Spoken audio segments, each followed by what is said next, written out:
Έδωσε απάντηση. Θέλω να συγχαρώ αυτούς που κέρδισαν για την νίκη τους, αλλά και αυτούς που έχασαν για τον αγώνα τους. Η Νέα Δημοκρατία θα σταθεί στο πλευρό των νέων λειτουργών της τοπικής αυτοδιοίκησης στο δύσκολο έργο που αναλαμβάνουν.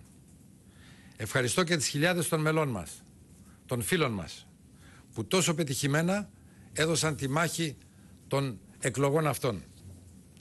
Ο δεύτερος γύρος των αυτοδιοικητικών εκλογών επικύρωσε τα πολιτικά συμπεράσματα του πρώτου γύρου. Η Νέα Δημοκρατία βγαίνει ανανεωμένη, δυνατή και υπεύθυνη. Δυνατή γιατί κατάφερε να κερδίσει στον πρώτο γύρο 33 από τους 54 νομούς της χώρας, έναντι μόνον 6 που είχε κερδίσει στις εκλογές του Οκτωβρίου του 9. Ανανεωμένη γιατί στο δεύτερο γύρο κερδίζει 5 από τις 13 περιφέρειες, ενώ σε άλλες δίνει μάχη στήθος με στήθος. Η πρόσφατη διαφορά των 10,5 μονάδων από τις προηγούμενες εθνικές εκλογές έπεσε στο κάτω από 2.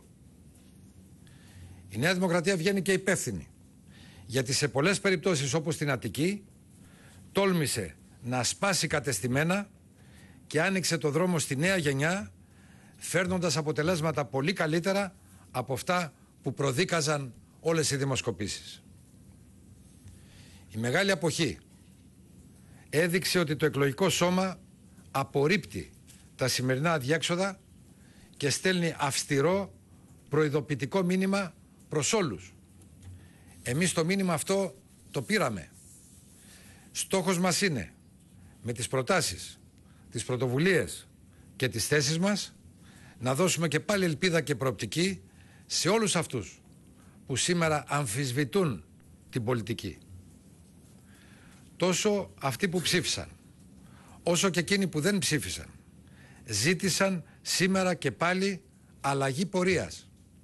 Γιατί η κυβέρνηση με την πολιτική της οδηγεί σε ασφυξία την οικονομία και σε απόγνωση την κοινωνία. Αυτό θα γίνει πιο εμφανές από αύριο κιόλας. Γιατί τα μεγάλα προβλήματα για την κυβέρνηση τώρα αρχίζουν. Η Νέα Δημοκρατία, ανασυγκροτημένη και ισχυρή, εθνικά υπεύθυνη και αποφασισμένη, θα βρεθεί στην πρώτη γραμμή για να ανατραπούν τα διέξοδα και για να ανοίξει για το λαό μας ο δρόμος της ελπίδας. Ευχαριστώ πολύ.